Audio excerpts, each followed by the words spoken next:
नमस्कार दोस्तों, मेरे चैनल में आज आपके आने का धन्यवाद बहुत बहुत। तो आज मैं आपको एक रेसिपी बताने जा रही हूँ और उसका नाम है साग। और साग एक ऐसी डिश है जो कि नॉर्थ इंडिया में बहुत ही कॉमन है और दिल्ली और हरियाणा जैसे कुछ क्षेत्रों में इसको लोग बड़े चाव से खाते हैं, मक्की की रोटी के साथ, बाजरे की रोटी के साथ।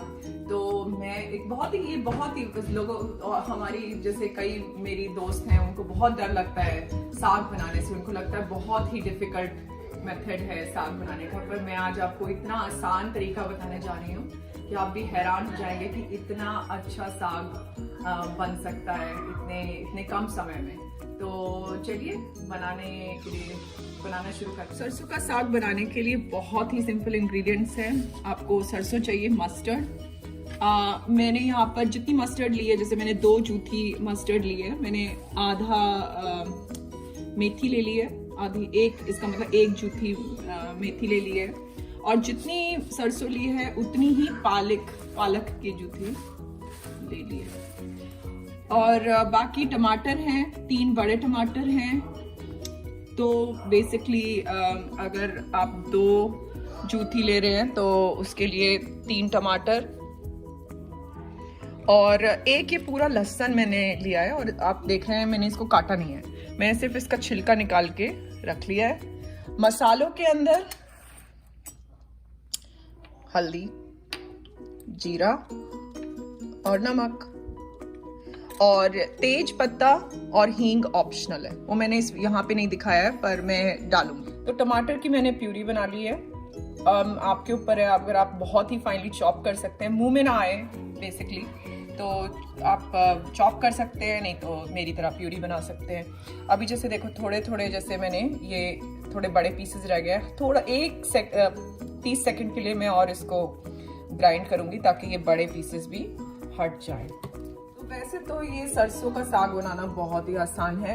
इसमें एक ही है कि समय थोड़ा लगता है काटने में पत्तों को और धोने में। तो आपको थोड़ा सा धीरज रखना है, धैर्य रखना है, पेशेंस रखना है। तो काटने के लिए मैंने क्या किया, जूथी को खोल दिया। जो मेरे पास ये जूथी आई हुई थी इसको मैंने बस खोल दिया, ऐसे ही रखा। और फिर मैंने बीच बीच में ऐसे इसको देख लिया कि कुछ है तो नहीं इसमें कोई दूसरा, कभी कोई और पत्ता मिक्स हो, कोई खराब हो, कोई कीड़ा वीड़ा, बस ऐसे नजर सी मार ली, ऐसे पत्तों को खोल खोल के सब ठीक लग रहा है। फिर ऐसे पकड़ना है, ठीक है, टर्न अराउंड करना है और ये जो सारे स्टॉक्स को इकट्ठा करके ये एंड के जो स्टॉक हैं कम से कम 1 इंच के करीब मैं निकाल दूंगी, ठीक है। और फिर अभी भी मैंने पकड़ा हुआ है, थोड़ा पीछे से पकड़ लो आप। तो छोटे छोटे, कम से कम इतने छोटे, इससे ज्यादा नहीं। इससे ज्यादा रखोगे तो वो मुंह में आएंगे, क्योंकि फाइबर्स जो हैं, काटने से फाइबर्स कट जाते हैं। नहीं तो अगर आप बड़े बड़े इतने काटोगे ये सोच के कि मैं बाद में ग्राइंड कर दूंगी, डजंट मैटर, वो गलत होगा, क्योंकि फिर वो सारे लंबे रेशे आपके मुंह में आएंगे। तो छोटा छोटा, इससे ज्यादा बड़ा नहीं होना। ये एक थोड़ा सा ध्यान रखनी है बात। ये है साग को काटने का तरीका। पालक को कैसे काटना है वो भी टिप्स एंड ट्रिक्स में अभी आपको दूंगी। पहले मैं ये काट लूं। पालक काटने के लिए मैंने ये जूथी खोल दी है और ये पालक के पत्ते इस तरह से, क्योंकि ये बिखरे पड़े थे मेरी जूथी, जो मैं जूथी लेके आई थी मार्केट से, तो मैंने इनको इकट्ठा ऐसे पकड़ के, ऑर्डर से मैं पकड़ के, और बाद में ये एंड में काट दूंगी जैसे इस तरह से, पत्ते सारे ऊपर और इनकी जो स्टॉक है, इनका जो नीचे का है वो इकट्ठा रख के इस तरह से पूरा अपने हाथ में ले लो। बड़ा सा एक बंडल बना लो। मैं अभी इस वीडियो के लिए बस इतना दिखाती हूँ। ये इतना करके और फिर ये पीछे का काट दो। और फिर जिस तरह से अभी साग काट के दिखाया था मैंने, वैसे ही उतना ही छोटा छोटा छोटा छोटा काट दो। स्टॉक से स्टार्ट करो, पत्तों की तरफ आते हो, इस तरह से रोल करते हुए। अगर आप फर्स्ट टाइम साग बना रहे हो, फर्स्ट टाइम पालक काट रहे हो, तो थोड़ी ले लो पालक अपने हाथ में काटते वक्त, और फिर उसको फ्लिप करके दूसरे एंगल से भी काट लो। देखो फ्लिप करी तो हमारा गोल क्या है कि छोटे छोटे टुकड़े कट जाए ताकि मुंह में रेशे ना आए। बस ये बात का ध्यान रखना है। इसी में ही टाइम लगता है जितना लगता है, जैसे मैंने आपको पहले भी बताया। तो अब दूसरा स्टेप है, इसको इन पत्तों में ना बहुत मिट्टी वगैरह लगी होती है, कीचड़ चिपका होता है, तो बहुत ही इम्पोर्टेंट है कि इनको अच्छी तरह से धोना है। तो मैंने जितना साग काटा था, पालक काटी थी वगैरह, सब मैंने इस बड़े से पतीले में डाल लिए, और अब मैं इसको पानी के नीचे अच्छी तरह से 2 या 3 बार एटलीस्ट, मैं तो कहूँगी एटलीस्ट 3 बार आपको धोना चाहिए अच्छी तरह से। और नीचे सारी मिट्टी रह जाती है और ऊपर की आप उठा के, जैसे मैं अभी आपको करके दिखा देती हूँ कैसे धोने का तरीका है। तो ये अभी जैसे मैंने इसको पानी डाल लिया इसके ऊपर, अब मैं थोड़ा सोख करके फिर ऊपर से उठाकर और इसके अंदर डाल दूंगी। दूसरे किसी भी आपके पास दूसरा पतीला उसमें डाल दो। मैं तो इस ऐसे छलनी सी एक मेरे पास है ये पड़ी, उसमें ले लेती हूँ ताकि सारा पानी ड्रेन आउट होता रहे साथ साथ। तो ऊपर से उठाया, इसमें डाल दिया, ऊपर से उठाया। ये प्रोसेस जब ये हो जाए तो आप अपना ये पतीला धोकर और वापस ये पत्ते उस पतीले के अंदर डाल दूंगी मैं, और फिर से धो के ये प्रोसेस रिपीट करूंगी। चलो एक और टिप मैं आपको बता देती हूँ। जैसे आपका कुकर छोटा है और आपके पास जो आपने काट के रखे हैं पत्ते वो ज़्यादा हो गए हैं, तो ट्रिक ये है कि जो कटे हुए पत्ते हैं धीरे धीरे करके कुकर में डालो और गैस को ऑन रखो। इससे क्या होगा, जो पत्ते आपने पहले डाले हैं वो थोड़े नीचे बैठ जाएंगे, आप ऊपर थोड़ी स्पेस हो जाएगी, आप और ऊपर से पत्ते डाल सकते हो। तो मैंने यही ट्रिक यूज़ करी है और मेरे पत्ते ऐसे दिख रहे हैं। अब इनके अंदर मैं जो मैंने ये लहसुन दिखाए थे आपको पहले, वो मैं बिना काटे इनमें डालूंगी, और उसका रीज़न है ये क्योंकि मैं बाद में मैश करूंगी तो ये आसान हो जाता है मैश करना, क्योंकि ये साबुत दिख जाते हैं। इसके अंदर सीधा डाल के, और मैंने बिल्कुल कुछ और नहीं डाला है, सिर्फ लहसुन डाला है, और जो मैंने ये मेथी, सरसों और पालक के जो मैंने पत्ते काटे थे धोकर उनको डाला है। और इसके बाद मैं इनको अभी कुकर में सीटी लगा के 1 सीटी बजा दूँगी मीडियम लो। कभी कभी जो पत्ते हैं कुछ ज़्यादा ही सूख जाते हैं, एरिया के हिसाब से तो हल्का सा पानी डाल सकते हो, ज़्यादा मत पानी डालना, थोड़ा सा ही पानी डालना। तो अब जो है जब तक वो कुकर में सीटी बज रही है तब तक आओ हम लोग छौंक लगा लें। पहली जो 3 चीज़ें मैं डालने वाली हूँ वो ऑप्शनल हैं, अगर आपके पास घर में हैं तो बहुत अच्छी बात है। तो सबसे पहले ये ग्रीन चिलीज,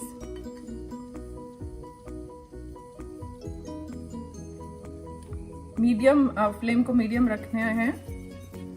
तेज पत्ते, खड़े मसाले हमेशा पहले डलते हैं और फिर जब ये पक जाते हैं तो हम लोग फिर दूसरे मसाले डालेंगे। तो ये पकना शुरू हो गए हैं, कलर हल्का चेंज हो गया है, दिख रहा है मुझे कि हाँ इनकी जो फ्लेवर्स हैं वो हमारे ऑयल के अंदर शुरू हो गए हैं। ठीक है, अब हम हींग, ये भी ऑप्शनल है, ये तीसरा इंग्रेडिएंट है जो ऑप्शनल है, हींग। मैं अपने खाने में हींग डालना बेहद पसंद करती हूँ। और इसके बाद अब हम बाकी मसाले डालेंगे, स्टार्टिंग विद जीरा। प्लीज ऐसा मत करना जैसे मैं अभी कर रही हूँ, यूज सम स्पैचुला। ठीक है, और अगर आपको लगता है गैस तेज है तो थोड़ा धीरे कर दो। जब ये हो जाए फिर इसके अंदर हम लोग जो हमने प्यूरी बनाई थी वो हम इसके अंदर, स्लो कर दिया मैंने गैस, वो इसके अंदर हम लोग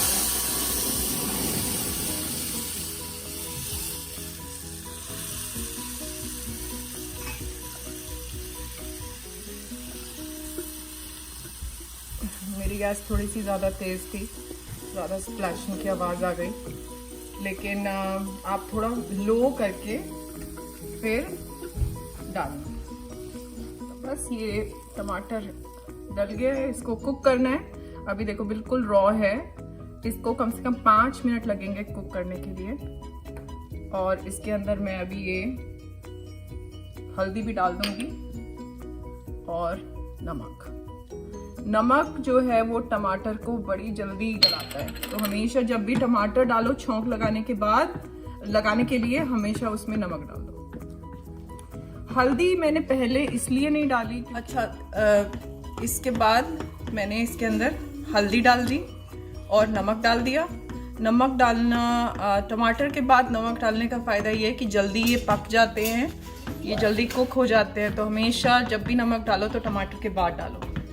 अच्छा, थोड़ा सा अगर लगे कि कुछ ज़्यादा ही गाढ़ा हो गया तो थोड़ा पानी भी डाल सकते हो। अब मैं इसको 5 मिनट तक मीडियम लो गैस पर पकाऊंगी।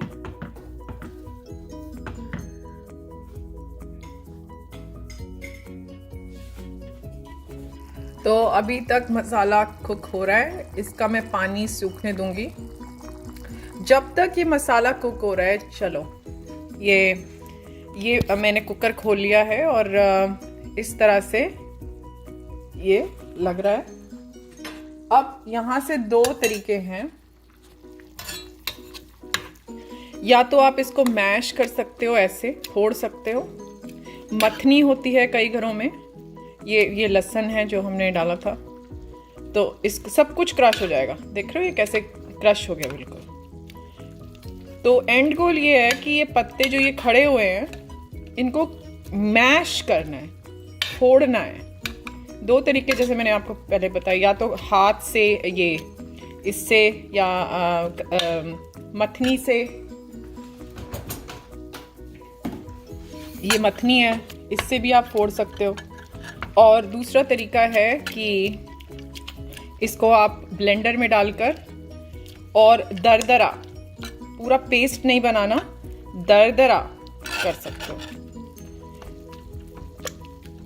ब्लेंडर में डालने से जल्दी हो जाता है ये, और अगर इस तरह से आप फोड़ोगे स्वादिष्ट तो बहुत, ये बेस्ट स्वाद में ये बढ़िया तरीका है ऐसे करने का, लेकिन इसमें बहुत टाइम लगता है क्योंकि आपको मेक श्योर करना होता है सारा ये पानी, एक्स्ट्रा जो ये पानी दिख रहा है ये सारा उड़ जाए। तो हल्की सी आंच धीमी करेंगे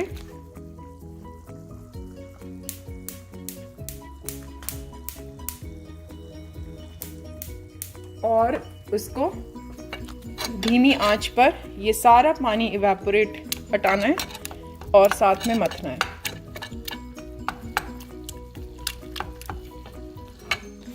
तो मैंने ये सोचा है कि मैं इस मेथड से आज साग बनाऊंगी, उसको ब्लेंडर में नहीं डालूंगी, इस तरह से साग बना के फिर दिखाऊंगी आपको कि कैसा लगता है।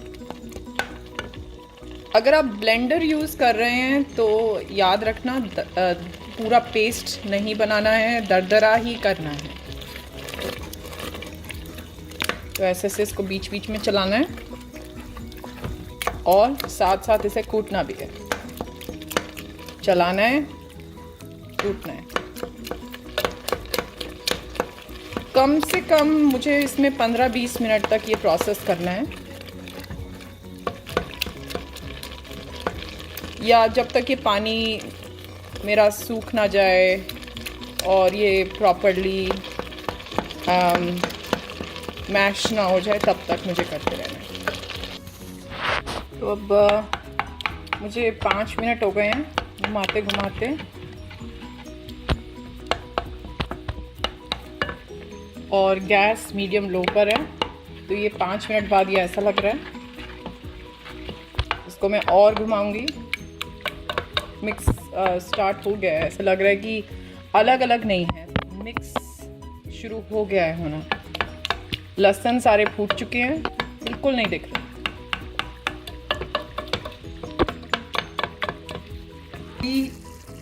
ये जो साग है वो और पानी अच्छी तरह मिल नहीं रहे हैं, तो इसके लिए मैंने क्या किया, उसको ठीक करने के लिए थोड़ा सा मक्की का आटा, 1 चम्मच, 1 छोटी चम्मच मक्की का आटा ले लिया, थोड़ा सा पानी, थोड़ा सा ही, ज़्यादा नहीं,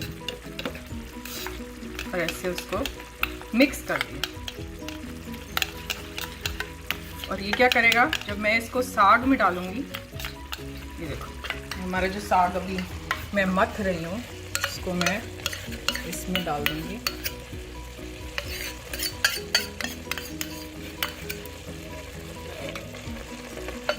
अब ये बाइंड हो जाएगा, साग सब इकट्ठा मिल जाएगा।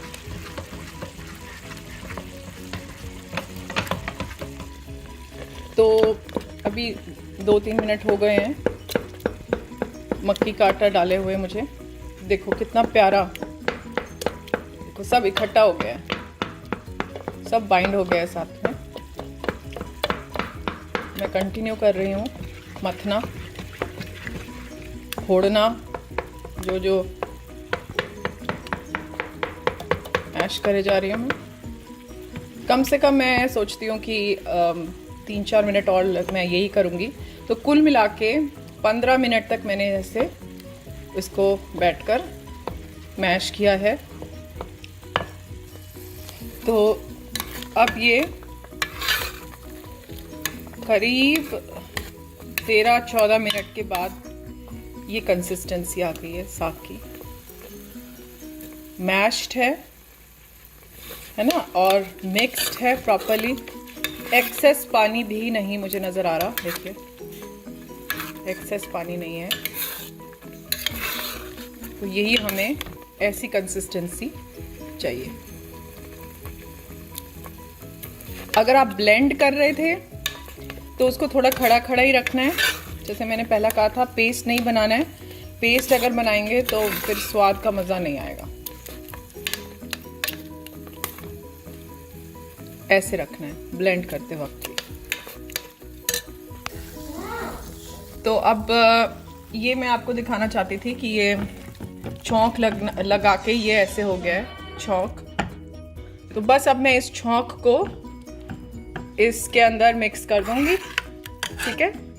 तो ये फाइनल ये साग ऐसे ऐसे लग रहा है। इसमें मैंने बटर डाल दिया है और ये स्प्रिग ऑफ धनिया। इसमें आप पनीर भी डाल सकते हैं। तो पनीर, अगर आपको साग पनीर बनाना है तो उसके लिए बहुत ही सिंपल प्रोसेस है। एक तवे पर थोड़ा सा तेल ले लो और यहाँ मैंने पनीर इस तरह से डाइस करके रखे हुए हैं, इतने मोटे और थोड़े चकोर। गैस को लो कर दीजिए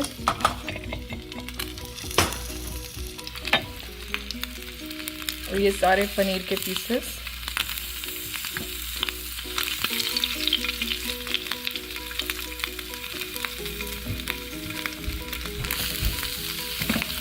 ऐसे डाल दीजिए।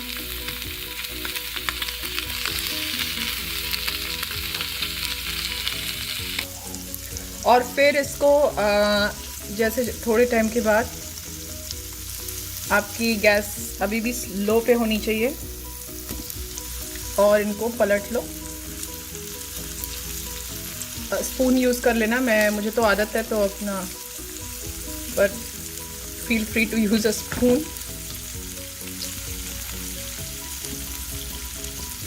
इस तरह से ये इतने ब्राउन हो जाएंगे। दूसरी तरफ भी सेकेंगे हम। बहुत ही अच्छी ट्रिक मैं बताने वाली हूँ। जब ये दोनों तरफ से कुक हो जाए पनीर, तो इसको एक ठंडे पानी की कटोरी में डाल दो और इसको कम से कम 2-3 मिनट के लिए यहाँ पे छोड़ दो। इससे क्या होगा, एक्सेस पानी निकाल के बिल्कुल बहुत ही स्पंजी हो जाएंगे। अगर आप डायरेक्टली ऐसे कुक्ड पनीर को साग में डालोगे तो वो रबरी सा होता है और अच्छा नहीं लगेगा खाने में। तो ये एक बहुत अच्छी टेक्निक है जिससे कि आप पनीर को बहुत ही सॉफ्ट, जैसे रेस्टोरेंट में होता है सॉफ्ट, बना सकते हो अपने साग के लिए। और फिर बस कुछ नहीं करना, 2-3 मिनट के बाद इसको ऐसे थोड़ा सा पानी निकाल के और फिर इसको अपने साग में डाल देना। देख लेना है, जो पहले डाले थे वो पहले देखो ऐसे स्पंजी कितने सॉफ्ट हो गया ये, है ना? देखो कितना सॉफ्ट। ये अभी देखो डिफरेंस देखो, ये अभी मैंने डाला है इतना सॉफ्ट नहीं है ये। इसको थोड़ा देर मैं और छोड़ूंगी, जो पहले डाले थे वो निकाल लेती हूँ। देखो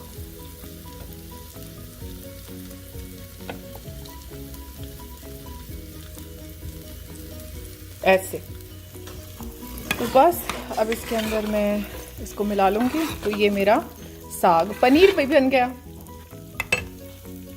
तो अब मैंने ये इसमें पनीर के पीसेस डाल दिए हैं और बटर डाल दिया और ये धनिया डाल दिया। तो अब ये ऐसे लग रहा है। तो ये बन गया साग पनीर और इसमें बटर पीसेस डाल दिए और आप धनिया डाल दो सजावट के लिए। तो मेरे इस चैनल को थैंक यू फॉर वॉचिंग। मेरे इस चैनल को लाइक और सब्सक्राइब करिए और शेयर करिए। Thank you so much.